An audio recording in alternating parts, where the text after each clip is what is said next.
There was a secret chord the day we played and a piece along, but you don't really care for Lydia.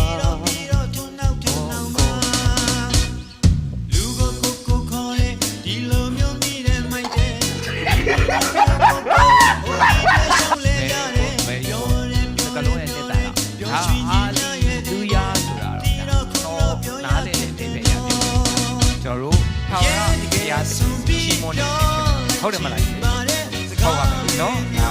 နားလေတဲ့ပုံစံနဲ့ကဲဆက်လိုက်ပြီးတော့ဂျာဆိုင်မယ်ရတယ်ဂျာ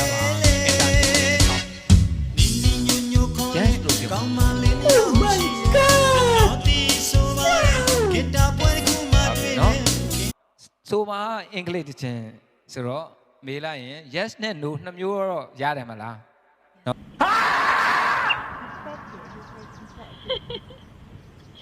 ဘာလို့ဆိုရင် no ဟုတ်တယ်ဆိုရင် yes ဒါလေးနှစ်ခုပဲเนาะအဓိက no နဲ့ yes လဲပတ်ပြောထိုင်ရင်တော်တော်ခီးရောက်တယ်အဲဆိုမဲ့တခြင်းလေးရှင်းပြပေးပါမယ်เนาะတခြင်းကောင်းစဉ်လေးဒီဘက်ကညီမလေးရလားတခြင်းကောင်းစဉ်လေးအရင်ဆုံးပြောပြပါဦးတခြင်းကောင်းစဉ်อ่ะ if I were a boy ရန်ကောင်းနေ